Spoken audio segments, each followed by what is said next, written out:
किसकी गलती थी, किसकी नेग्लिजेंसी थी जिसकी वजह से जिन मरीजों को एड्स की बीमारी हुई, तो डॉक्टर्स हैं निश्तर अस्पताल के वो एहतजाज कर रहे हैं। मरीम नवाज साहिबा वज़ीर आला पंजाब तशरीफ़ लाई यहाँ पे।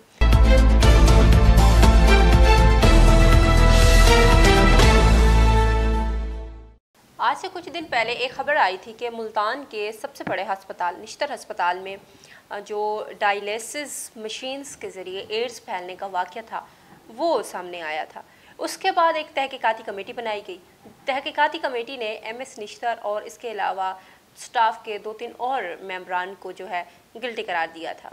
कल मरीम नवाज साहिबा वज़ीर आला पंजाब तशरीफ़ लाई यहाँ पे और उन्होंने निश्तर अस्पताल का भी दौरा किया, जिस मौके पे उन्होंने जाते जाते अस्पताल के जो एमएस हैं उनको मुअत्तल किया। इसके अलावा सरबरा नेफ्रोलॉजी वार्ड वो associate professor, assistant professor, admin registrar और एक नर्स को भी मुअत्तल किया। जबकि दूसरी जानब vice chancellor Nishtar medical university doctor Mahnaz Khakwani ने खुद से इस्तीफ़ा दे दिया। ये वाक़या चलता रहा। आज जो उसकी तफ्तीश है वो मुल्तान पुलिस को दे दी गई और तफ्तीश का सिलसिला जारी है। इस हवाले से जो डॉक्टर्स हैं निश्तर अस्पताल के वो एहतजाज कर रहे हैं। उनका कहना है कि हम इस हवाले से किसी भी तहकीकाती रिपोर्ट को नहीं मानते। फैक्ट फाइंडिंग रिपोर्ट जो बनाने वाली कमेटी है वो आई, उसकी टीम आई, सिर्फ 4 घंटे बैठ के चली गई, जिसकी बना पे उन्होंने ये रिपोर्ट तैयार की और डॉक्टर्स को गिल्टी करार दिया। दूसरी जानब उनका ये भी मुतालबा है कि हम ये हरगिज़ नहीं होने देंगे कि हमारे जो डॉक्टर्स हैं वो पुलिस के सामने पेश हों, उनको कोई बात बताएं और उनकी तजलील हो। इसलिए वो सरापा एहतजाज हैं और मुतालबा कर रही हैं कि जो मुअत्तल किए गए हैं एडमिन रजिस्ट्रार, एक एसोसिएट प्रोफेसर और इसके अलावा एक नर्स एमएस, उनको दोबारा वापस बहाल किया जाए।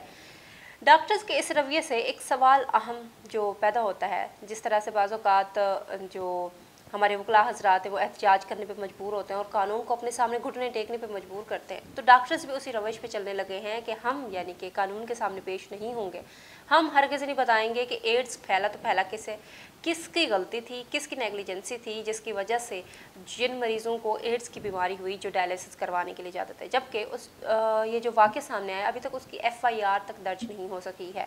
अवामी हलकों की जानिब से मुतालबा भी किया जा रहा है कि ये जो FIR इसकी काटी जाए, वो उसमें दफ़ात शामिल की जाए, इक़दाम कत्ल, नेग्लिजेंसी, अपनी जो सर्विसेज से गफलत है उसको लेके। लेकिन दूसरी जानब डॉक्टर्स भी सरापा एहतजाज है और कह रहे हैं कि इस सारा जो मुअत्तली का जो चीज़ है और जो फैक्ट फाइंडिंग कमेटी है कुछ शफाफ बनाई जाए जो कि तहकीकात करे और जितने भी हमारे डॉक्टर मुअत्तल में उनको दोबारा वापस बहाल किया जाए।